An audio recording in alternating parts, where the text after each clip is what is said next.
the idea behind this session really was from, I know a number of producing theatres who have been running their own workshops are concerned that they may find it more difficult to sustain that model, partly because of the current general trend for outsourcing or privatisation, but also because it is more and more likely that there will be co-productions between 2 or 3 theatres who would normally be producing their own work, or producing theatres who are doing shows which are going to go out on tour.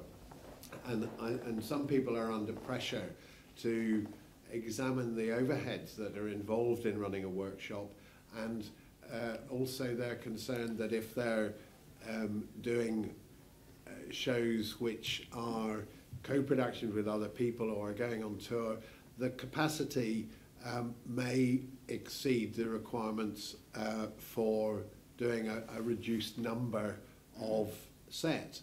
So we thought that it would be useful to get a range of views on this, and perhaps just examine that situation a little bit further. We've got a distinguished panel here who have come from various aspects of that problem.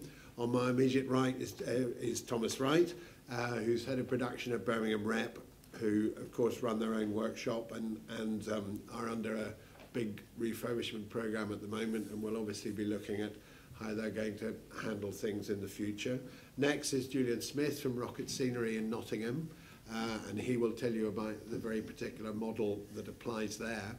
And on the end is Dennis Charles, a freelance production manager who plays the field, one might say, in looking with working with producing companies for shows that he's taking on, or looking for commercial builders to build shows that he's production manager on.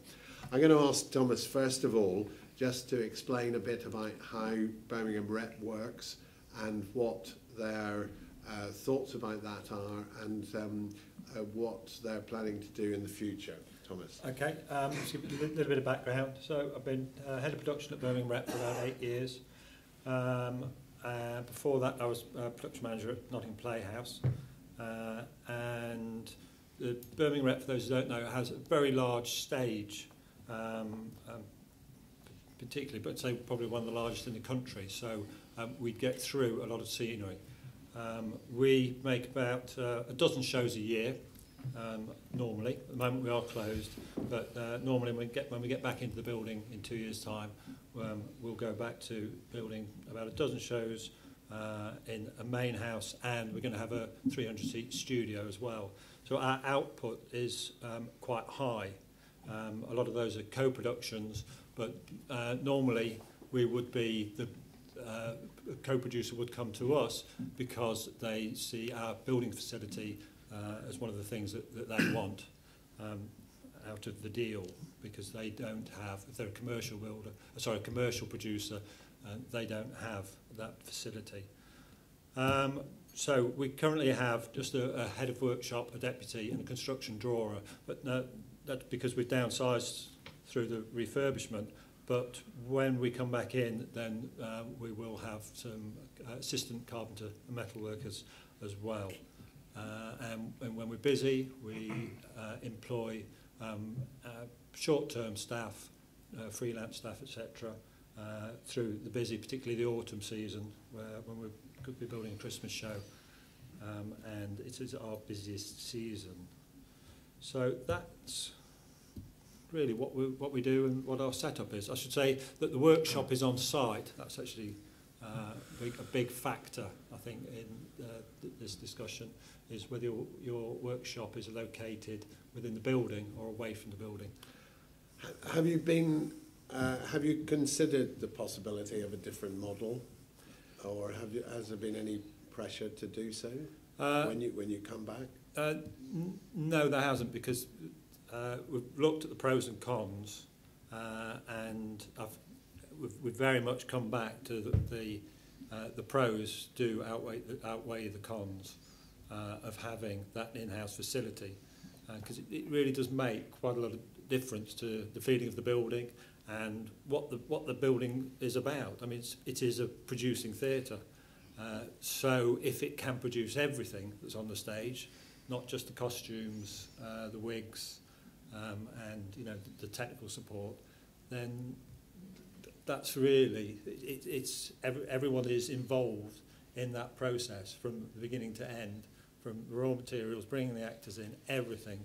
So if you can deliver everything, it's more satisfying.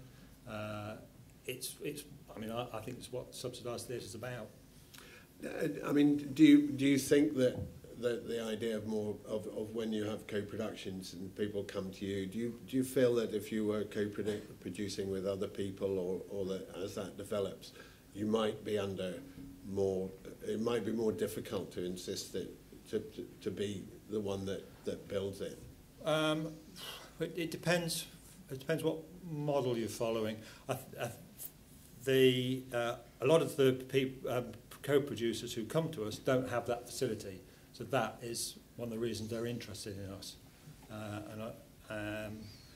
But another, if they are, say, like West Yorkshire Playhouse, we have a model with them with Christmas shows where we will both build a Christmas show in year one. So they build in Leeds, we build in Birmingham, and then in year two we swap the shows over.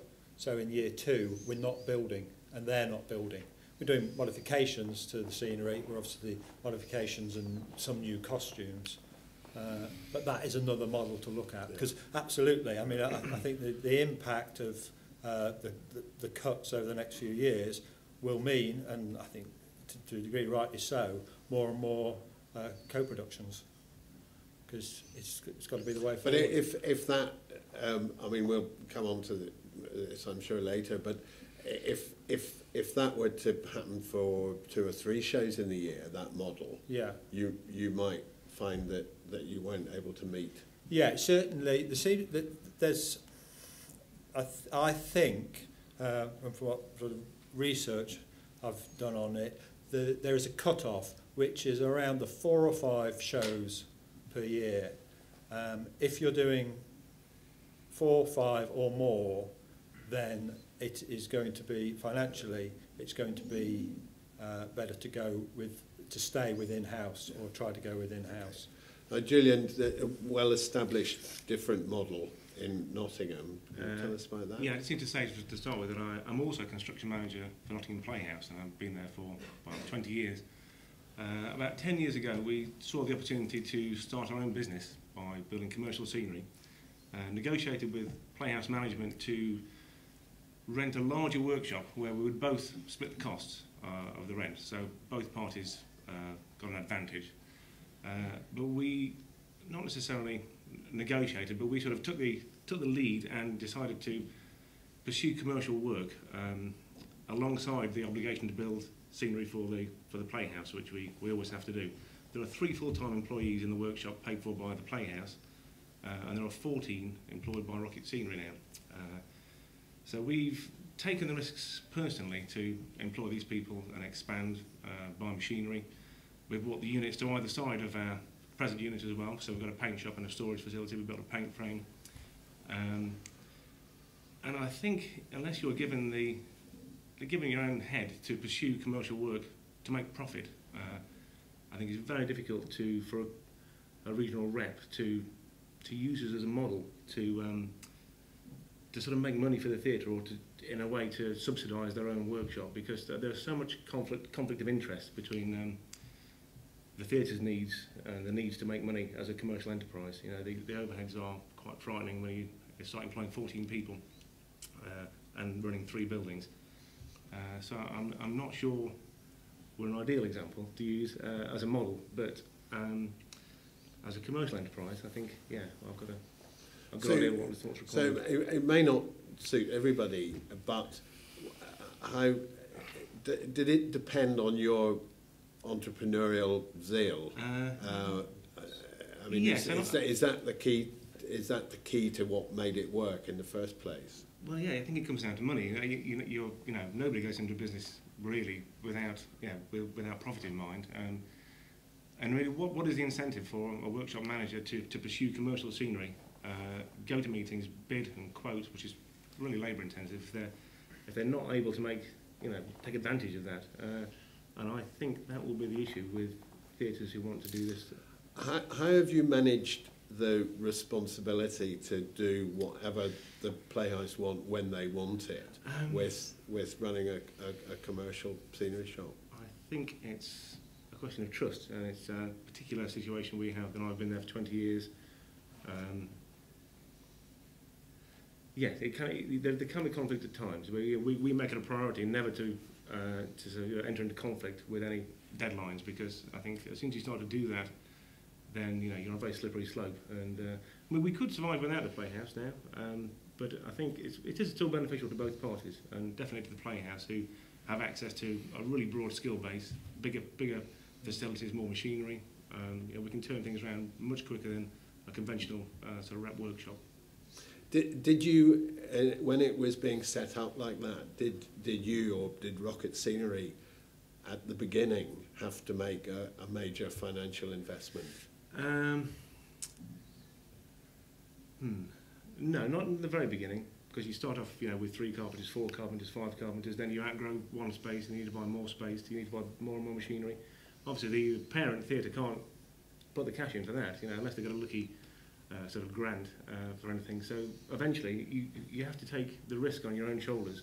When you start to buy buildings, then you do have to start putting money in, and unless you can reap some of the rewards, then I don't see who's going to drive this forward from a sort of from the theatre's point of view.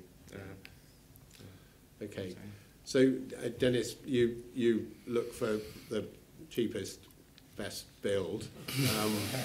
Sometimes you choose, and sometimes it's thrust upon you. What do you think generally about the marketplace, as it were? Well, I think it's interesting in the way that things have developed. I mean, I'm just thinking back. I did my first co-pro probably in 1989, and that was with a company that was a producing company that had no theatre, that had no workshops, with a producing theatre in the way that Thomas was talking about. I've done several with Birmingham Rep over the years with people like Tamasha. That sort of makes sense. I can see the logic of that, and that logic has always been there. And there's been a push from funders to actually go down the line of co-pros for a long time. I think what we're looking at now is a very different scenario, and that is to have 2, 3 companies, theatres that are of a similar ilk actually doing a co-pro. There are 3 or 4 producing theatres, and that's where this conversation in a way is coming from. I mean, I've done, as both a resident production manager at Nottingham Playhouse, and employed Rocket as an outside contractor to make for me. There's no doubt that if you have got a workshop that works, that are quality, what you get as a production manager and as a producing house is fantastic, because you actually have them there. I tend to do a lot of work where I am having to get scenery built by commercial companies that are not on my doorstep. Whether I'm in London, whether I'm in Suffolk, whether I'm wherever, the chances of me actually getting a workshop that is down the road is exceedingly limited. If I'm working in London, to be honest, unless you're working at the high end of the market, 9 times out of 10 you can't afford a London scenery company. And the reason why is not because they're not nice or not good, it's because their overheads are enormous. Cena, for instance, I know that even 2 years ago, they had to clear 100,000 before they even opened the door.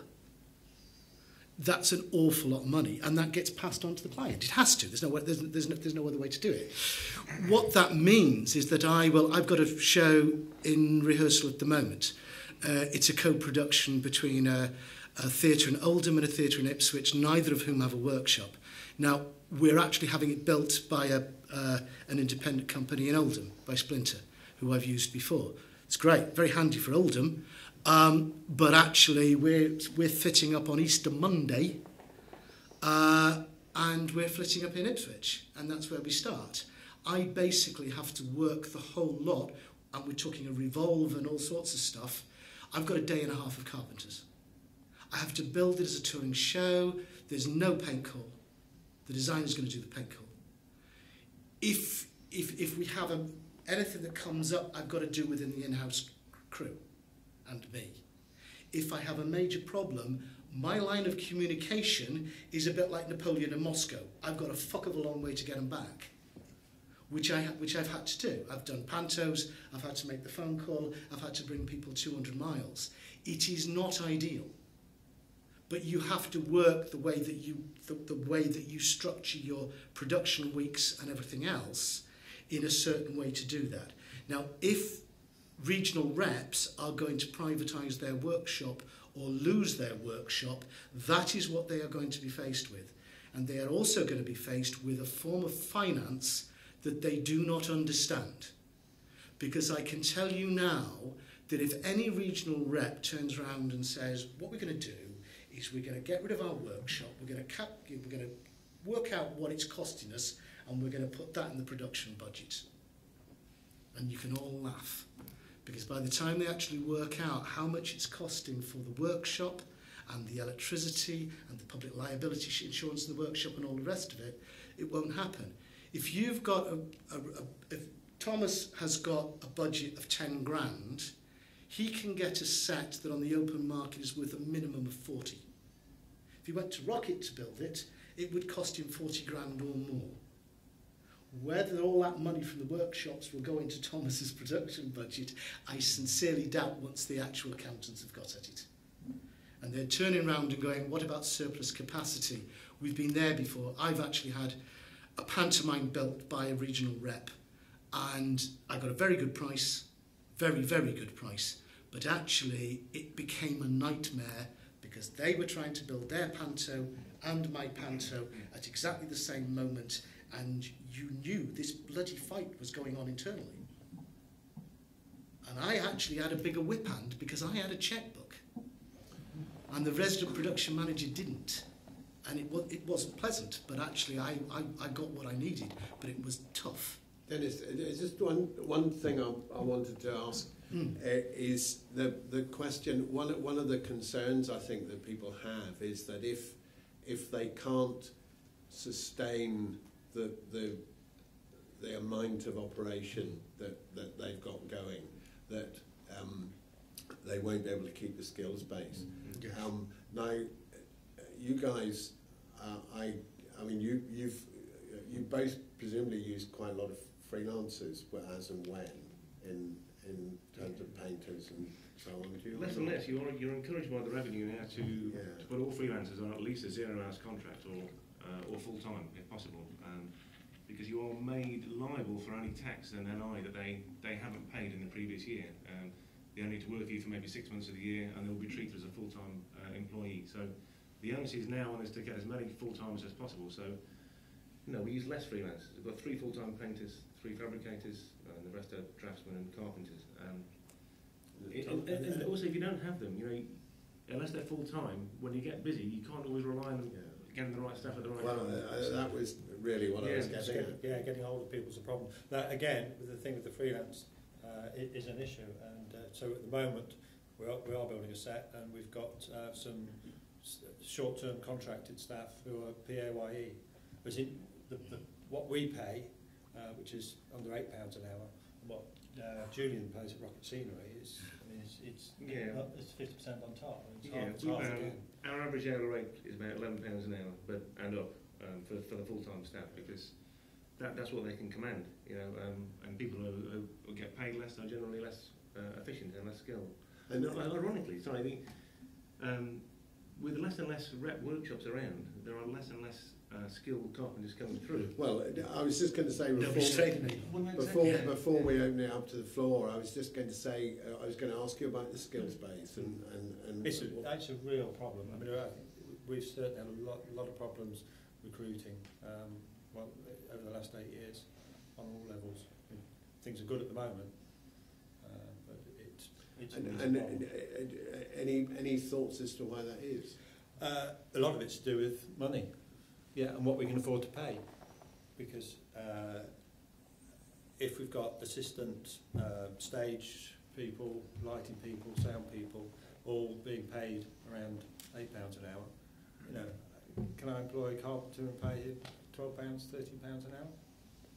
We're, you know, the idea is that we're all actually in it together. It's not brilliantly paid, you know, but that's theatre. That's what it says on the tin. Okay, well, I'd like to. I know there are people here who have a variety of different experiences, and we'd like to hear about that, or any questions that you have to our panelists. If you do want to make a comment, please say who you are and where you're from. Thank you very much, Maggie. Maggie Saxon, Skillsing.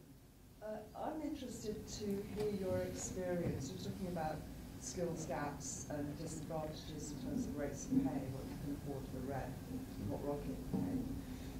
I'm interested to hear your examples of maybe apprenticeships and how that might apply.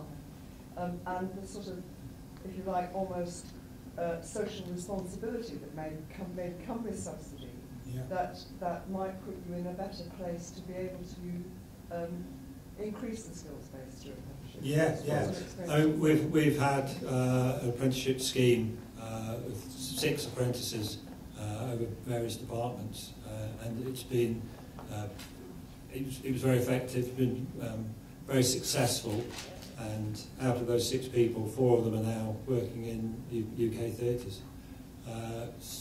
So, and I think that is an important part of it as a subsidised theatre. I think we need to be offering training and bringing people in that way, and apprenticeships as well. Anyone else? Well, no, we don't have any experience of apprentices, but it's just something we would like to pursue.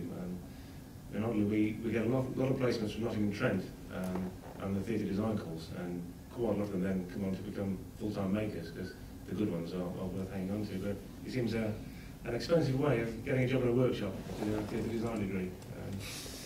So, yeah, but that's what happens.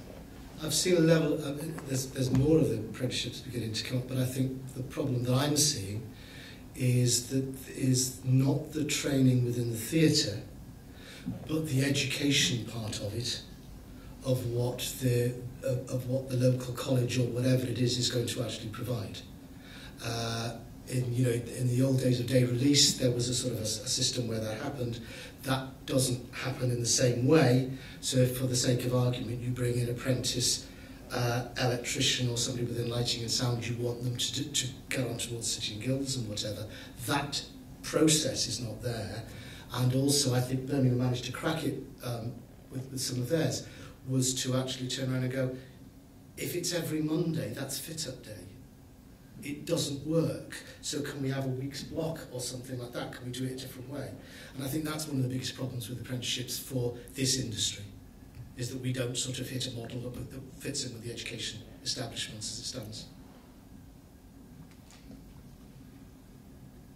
Anyone else? Is there anyone here who's got a workshop or who's running a workshop that has been under pressure to look at different models? David? Yeah, at Lyceum Theatre Edinburgh, we've been having a look to see whether there is, but the problem with us is when we have a slot that we could sell off, it's perhaps not the ideal time, and we're under pressure to sell a particular time because that fits with the shows. And actually, our maintenance work and working on shows for longer time actually probably makes more sense than actually trying to sell a slot off that's not good for someone else. So does that put you, for the sake of argument, rather than a build over 3 weeks, you look to build it over 4 weeks, so you're spreading your costs over a longer period? Yeah, we've been doing that quite a lot more now, spreading time. Do you find you get your designs early? I think there's a mixture between designers that will accept that and not accept that. You just have to pick the right show with the right designer that you can do that with. Anyone else here feel that there's a problem with getting skilled staff on that kind of basis? Yeah. Michael Fletcher at Barnes College, we actually train them. We have a problem getting them in the first place in order to train them. Quite a lot of students tend to think of the theatre arts as being dancers, singers, X Factor. I want to be famous. There's not so many who actually know what production arts is. And interesting listening to some of your experiences, because I've tasted a little bit of all of that. We have an ex Flintstone who ships out all of this stuff to up north. He works in London, but he gets all of his set built up north because it's cheap. And just also listening to you talk about apprentices, because we have a problem the other way, and that is we have to make sure that they at least have a job to go on to. We take on. If you take on apprentices, yes. We have to try and find them somewhere to definitely go on to. Lee Flynn, also Barnes College. Getting employers who are willing to take them is the problem locally. You know, not living in a hot spot like London where there's tons of theatres out there. It's really quite difficult. How specialist is your training? Sorry? How specialist is your training? I mean, are they in specific crafts, or is it general? It's general backstage work, so from lighting, sound, scenic construction, design, the gamut at level 3.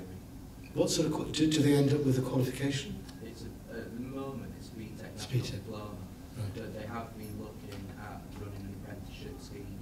But I think the college are going to turn its back on that because they simply can't find the employers to come in with them. Interesting as well that again because of the cost cutting exercise, even in education, we have been contemplating taking on work for companies in order to get some money to come back into the education. It's great. Yeah.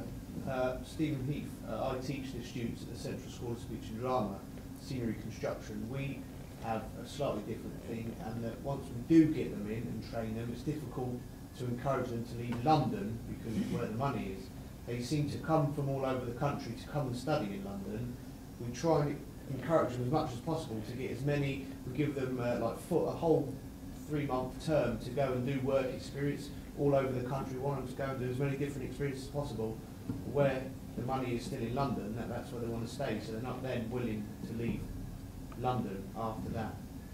And how specific is the courses that you run? The students will come and do a very dedicated course, for instance, a 3-year degree, BA Honours in construction or in scenic art, prop making, every aspect. And do you have problems with getting people to choose those courses, or people coming onto them? It varies every year. For instance, there's of our 3 years that we have it, the 3rd years that are just about to graduate, there are 5 on the course. In the 2nd year, there are 2 on the course, and in the 3rd year, there's like 5 as well. So it comes in, fits and. Where do they go to do placements? Do they go? We try. It's basically up to them. We really encourage them. It depends on where they want to specialise in. Obviously, some of them want to do film, some of them want to go into more props, every single direction.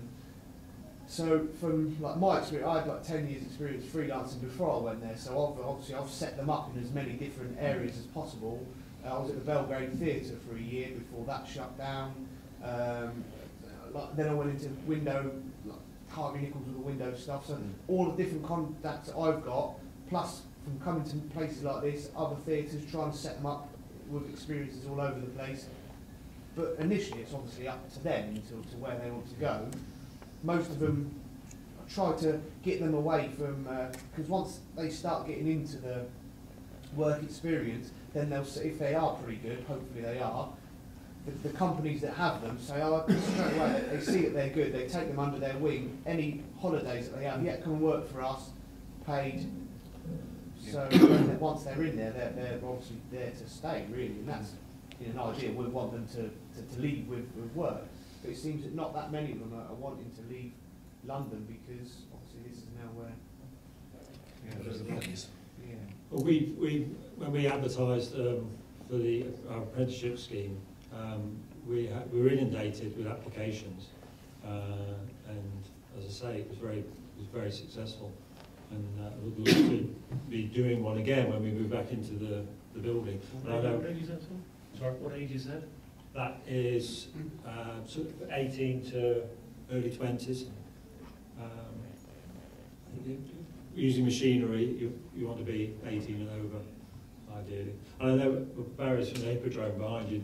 The Hippodrome now have about 6 apprentices. I mean, mainly front of house. And Barry, you've just taken on your first backstage. Yeah, we have an apprentice in sort of technical theatres. Actually, I think it's the 500th for this particular scheme, which is with the National Skills Academy in conjunction with Stratford College.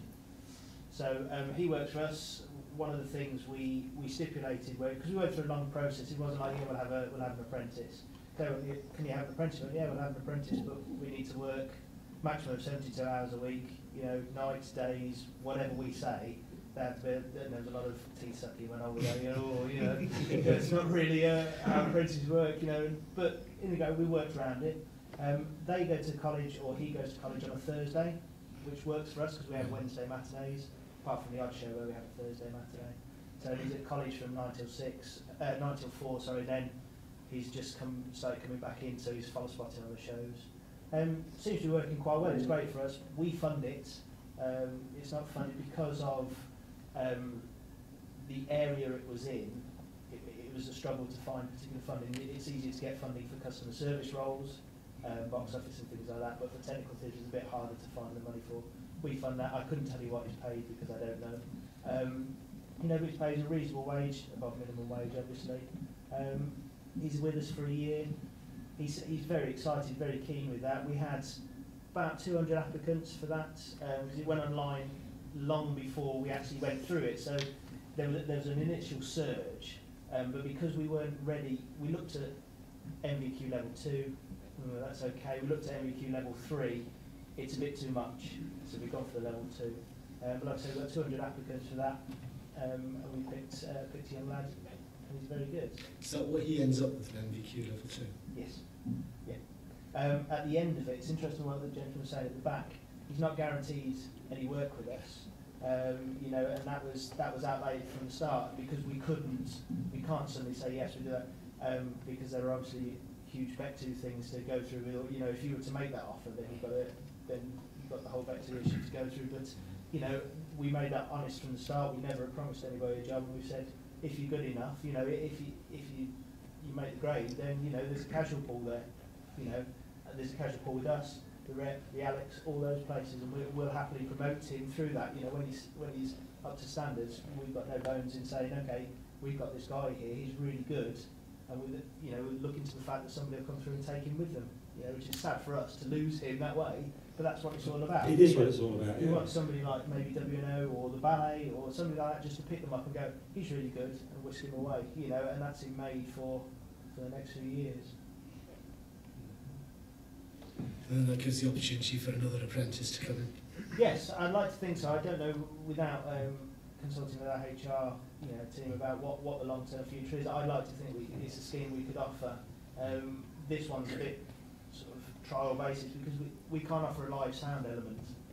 Is one thing we can't do because we don't get into a situation where we operate live sound very, very rarely, apart from in our studio theatre. So there's only small elements. That's what Stratford College are looking after. It's about actually finding out maybe if we do it, one in a year's time, we only specialise in lighting in the stage maybe. It's still a bit of a trial process for us. It is, I think, worth picking up on the point Dennis made earlier on about the education element, because I happen to know from my contacts with the NSA that Stratford College are one of the really good guys who are kind of really keen on this and able to have that dialogue. And I think without that kind of conversation that you're having with an FE college, it's really hard to, and you can't get the employers to have their part of that conversation. I mean, I think that's absolutely the key, isn't it? The two elements are working together. Yeah, it's definitely got to be a two-way process. You know, it can't just be sort of, well, that's how the apprenticeship has to work from either point of view. You know, because we've had to work out what Stratford College need from us, you know, to complete the paperwork side. And they've had to work out actually what's feasible, because 9 till 5 every day isn't going to work. You know, and they've had to take that on board, not just within our sector, but through the whole business, the customer service, the restaurant, and the box office. So. What I was just going to say is that you touched on it with the 18 plus issue as well. Most of our students are 16 to 18. Right. So, you know, obviously the employer then is a bit wearing, for backstage, or like say box office or something like that. Yeah, those opportunities exist, but they're much fewer if you're 16 years old and wanting to work in a workshop. Yeah. Paul Cappy, University of Cumbria. We do specialist foundation degrees, which are 2-year degrees, in things like event management, stage management. My friend Helen here is doing costume design and construction. And these are quite new courses. Are you aware of these sort of courses with universities? Because I think the problem with universities, they don't really get through to the industry. They don't sort of sell themselves and the students that they're training for the industry. It's very difficult for others to work. So what do you know about these new sort of foundation degrees and qualifications? Don't. Sorry. Anyone? Yeah. I'm Rupert Horner from Lawrence Batley in Huddersfield. We actually are in our 9th year, about to be 10th, I think, of taking a 12-month placement from Huddersfield University, who initially has come from the sound and music side of their course, but that over the years has really diversified. And as I say, we're now 9th or 10th year of doing it, and we have had real successes from taking somebody who's interested in theatre and thinking, well, I think it's lifestyle I want to do, to actually then turning out after 12 months a very, very good technician, normally in lighting after that, or in electrics, who have then gone on to be freelance. We've got very good relationships with the likes of Leeds Grand and Opera North, which they all go on and they all go on and work and become very, very good technicians. I think Huddersfield in particular are very good at sort of being proactive. What stage are they within their degree within the university? Yeah. They've done they finished their 2nd year. Right. They come to me for a year, and then they go back to do their final year dissertation and final year project or whatever. Okay. But I mean, within that, we're then able to offer them in that final year that after they've gone, to be part of our casual crew, because they're treated very much as our sort of a #1 casual, as it were, whilst they're actually in-house, because they're there. They do 37.5 hours a week unpaid, and then after that they get paid as a casual technician, which really does work. So I mean, it's not massive money for them. I mean, they can earn upwards of £3.5 grand, £4 grand a year from us. But if you're a student, not bad. Just to, sorry, Maggie, go on. I was going to just take us off the skills. Yes, so was I. Listening to you all talking, I mean, I've worked in the theatre for full-time for a long time. Now I don't, and I work for a number of different people. And I didn't work in construction, I work in management. But it does seem to me that, on the one hand, we're faced with, rafts of cuts and whatever anybody says, salami slicing of a lot of our theatres, and the need to accommodate, average 11% reductions from next year. And on the other hand, looking at Rocket, and I certainly, worked with Rocket when I was at Chichester, and know the kind of work they do, it's a great standard, all of that. It seems to me that there are opportunities for greater entrepreneurialism in the areas of construction industry in our sector. Yes, I think some of the reps will lose even more of their construction base, but that opens up huge opportunities if we're embarked on a greater entrepreneurial spirit to build for those theatres, or the rep to build for more theatres than themselves, and to increase your production capacity to do that through taking on apprenticeships, increasing the skills base, etc. But there could be, I could get excited about making some money in this business. Easy, by making money in theatres. Yeah. You're saying, okay, we've got a co-pro here with, Oldham and Ipswich, and me, the workshops are up in Oldham that we're using, and they're not in Ipswich. Well, let's start, a business that actually clusters around that area of the country. Do you know what I mean? There are opportunities, Rocket might have a Nottingham base and a Scottish base, who knows, could this not be an exciting future for some of us? Gentlemen? I think there's always the possibility of up-and-coming workshops, and the same as any other section of it, and I think that that's absolutely right. And I've seen people come out of other workshops and starting on their own, and there's some really good companies up and down the country, some really, really brilliant scenic construction companies in this country. I'm very pleased to say, because I try, without them I wouldn't be able to put shows on the stage. I think that that is a good part, but I think that that if theatres are going to lose their workshop, I think they need to kind of think it through as to why. I think there's two things. One is the entrepreneur, is people being an entrepreneur and starting a workshop, and that's good. Okay, anything that produces work for people, etc., can't be knocked at the moment. And profit.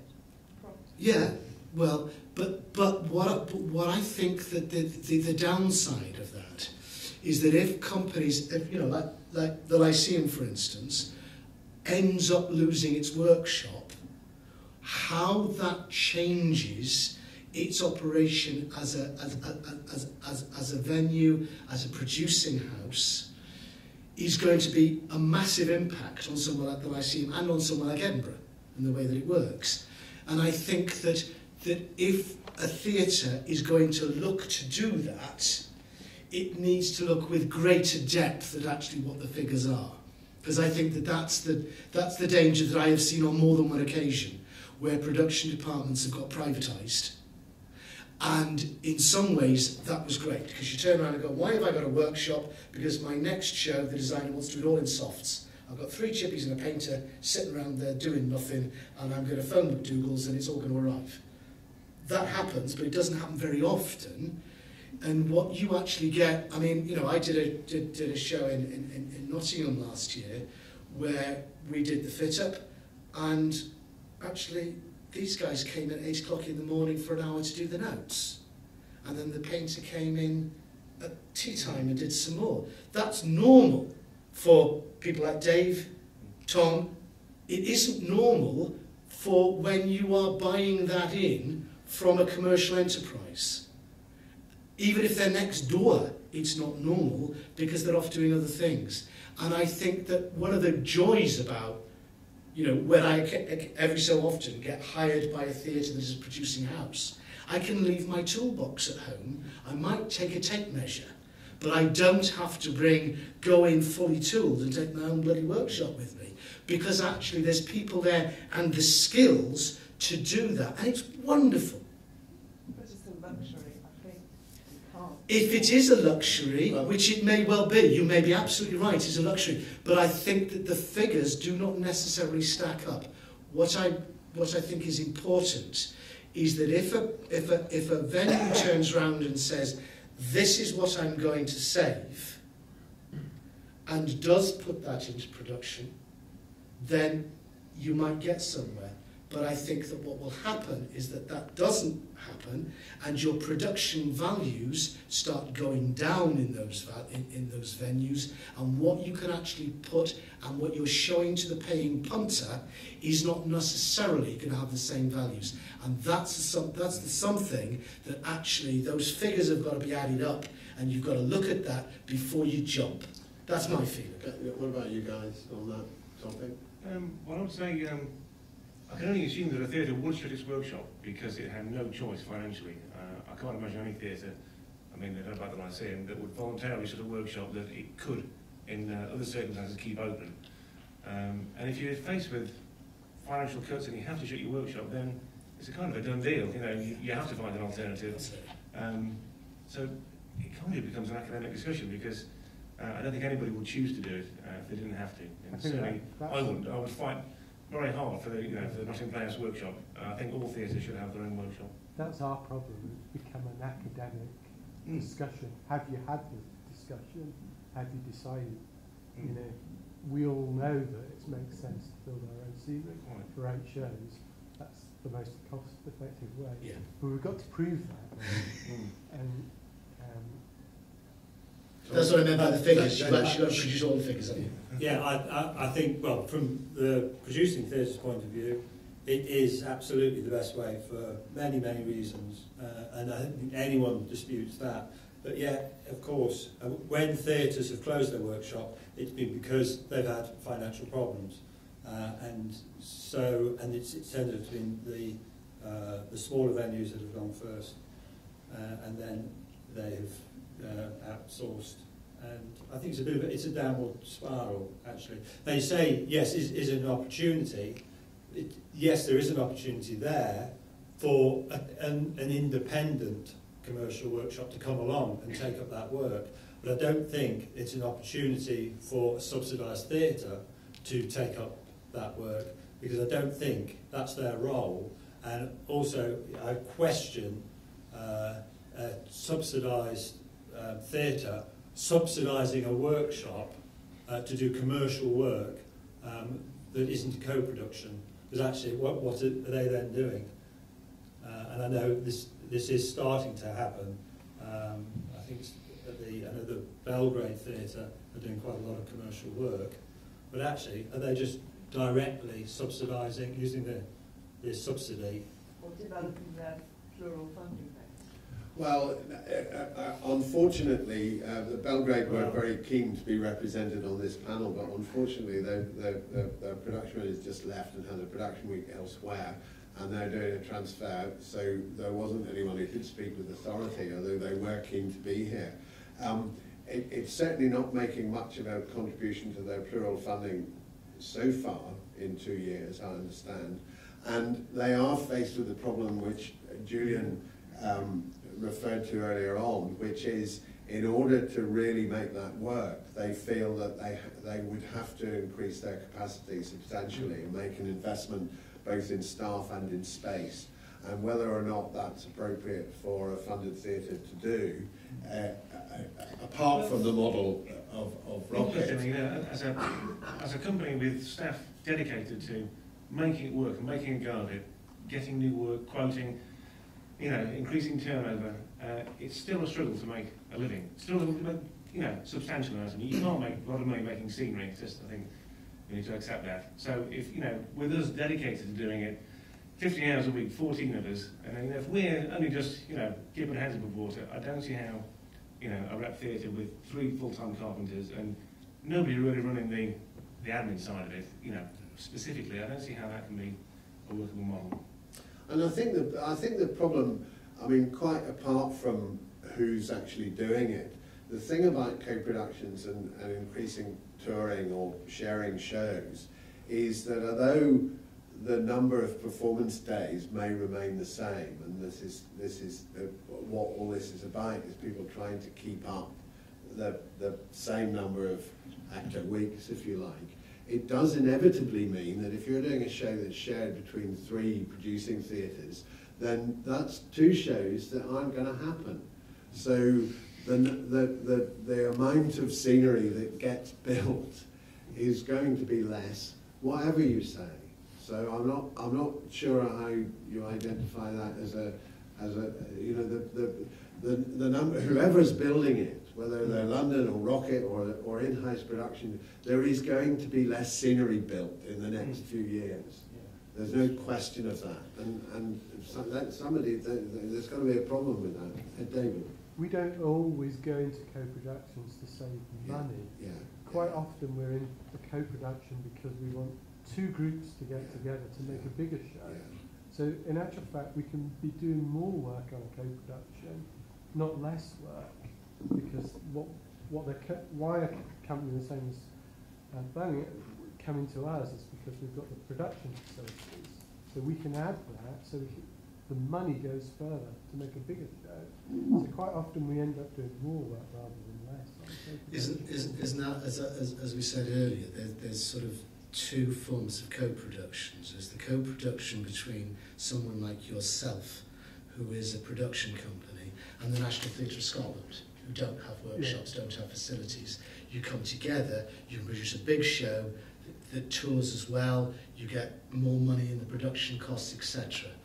That is where we've been for a long time, and that's really positive, and I've done lots of stuff like that. Where I think we are seeing something new is that actually what you're now beginning to see is that 3 theatres of an equal sort of size, equal sort of facilities, are joining together to produce a show that goes into Theatre A, Theatre B and Theatre C. You've got the same number of actor weeks, but you are certainly seeing it as a freelancer. You've got 1 director, you've got 1 designer, you've got 1 lighting designer, 1 production manager, 1 costume supervisor, 1 scenery firm, doing 1 show that is going in 3 different theatres that would have been 3 shows 3 years ago. And that's the situation where some of those theatres are now having to look at their production departments, because if they are going to slice a third out of their annual work, not on the stage, but in terms of production facilities, then they are now beginning to have to look at, do they have sufficient work going into those departments? And if you're looking at, for the sake of argument, 3 theatres that are around Leeds, for the sake of argument, are you not better to sort of get down to 2 workshops or whatever? And that's the question that is now being asked by that scale of producing theatre, which is kind of different to what you're getting with Birmingham, because they are going to end up with 3 auditoria, which are being serviced by 1 workshop. So they've got 3 theatres that you're building for to start with. Never mind if a small company comes in and says, can we do a co-pro, or a commercial management comes into, you're not going to be in danger. You know, your workshop, your production facilities are not going to be in danger. But somebody like, for instance, I did a co-pro with Harrogate recently, which has got a very small workshop. It doesn't produce an awful lot of shows on its own. It is going to be under danger. Is that workshop going to disappear? There is another factor, and it's the location of your workshop. Yeah. If your workshop is on site, you've got those a lot of those fixed overheads, like it or not, because you've got to run that part of the building. You've got to close that part of the building down or turn it into a coffee shop or something. I mean, maybe you are, because that's the record. But if it's off-site, then also when you haven't got financial problems, then that's easier to do a deal, to lose, to let go. We've got to begin to wrap up now. So is there anyone, Barbara? I was interested in what Dennis was saying about looking at the real figures. How does it stack up in terms of maintenance, repairs, that sort of thing? I mean, you know, if you've got your own in-house workshop and the staircase breaks, then you just ask the guys to come in and fix it. What happens if that's been bought in? Dennis? What tends to happen is that the resident staff, stage staff, will sort it. If they can't, then sometimes I will have brought a freelance welder or carpenter who lives relatively close by, who I know to come in and do it. It's pretty rare on a straight maintenance that I would bring a workshop in 200 miles, only if it's something specific that has actually gone wrong because of the weather. Or it's their fault. Or it's their fault in the first place, yes. There's obligations of to look after your scenery. I mean, I'm just going to ask a final sum up from the panels. I mean, I think there are two things that I'd just like to say first. I think the point about the difference to the artistic identity that is provided by an in-house workshop is very, very hard to explain, sometimes even to internal management, let alone funding bodies. But anyone who's been involved with that knows that it's not just about having somebody next door who can come and fix something. There is a relationship with artistic teams and so on that is quite different if you're not running your own workshop. And I think that has a price on it. You know, ultimately, although it's a difficult one to identify. And I think also it was interesting that we spent quite a lot of time talking about apprenticeships and employment and so on, because that seems to me to be central to this debate as well, that if there is less scenery being built, then there will be less opportunities. And when we come out of this, if we come out of this and there's an expansion again, I think there are a lot of people who feel that there is a real risk that some of those particular skills are going to become really, really hard to find. And the question about, you know, paying commercial rates may be a bigger issue. That's my brief summing up. Last word from each of you, Thomas. Well, I think each theatre needs to obviously look at its own case, look at its location of its workshop, look at how much work it's doing, whether the management can actually look at their business model for regarding co-productions and productions, so that they can ensure that the workshop is always at capacity, and go from there. It's different for everyone. So I think if it's possible for regional reps to keep the workshops, I think that is tremendously preferable. The knowledge of the venue, the consistency of quality of work, you don't get that with commercial builders. I mean, they all vary, and I think that there's definite advantages of having your own workshop and should be maintained if at all possible. Dennis? I think that's true, but I think the other side, the downside of having a commercial workshop, of having a resident workshop, is that it can, from an artistic point of view, be terribly limiting. If you've actually got a master carpenter who does it this way and we build out of wood whether you want it or not, then actually, I've actually done shows where designers are pulling their hair out because of actually the way that the workshop personnel, and from a production manager's point of view, I don't have to worry about personnel management. If I don't like the workshop, I go somewhere else on the next show. So there's, you know, there is that side of it as well. But I think as a general rule, I think that if we start losing workshops, I think we really need to look at the whys and where that's going to take us. Because I think I just saw a show last week and I knew roughly what the budget was, and went, you can do that because you've got a resident workshop. If you gave me that budget, you'd have, you know, three doors and a rostra, and you're doing all of this because I've got to pay at least 4 times that in a commercial workshop in terms of budget. And I think that's a big thing to lose, and I think it's not understood by the people who do the figures. And on that note, Thank you to our panellists, thank you to all of you. Enjoy the rest of the show.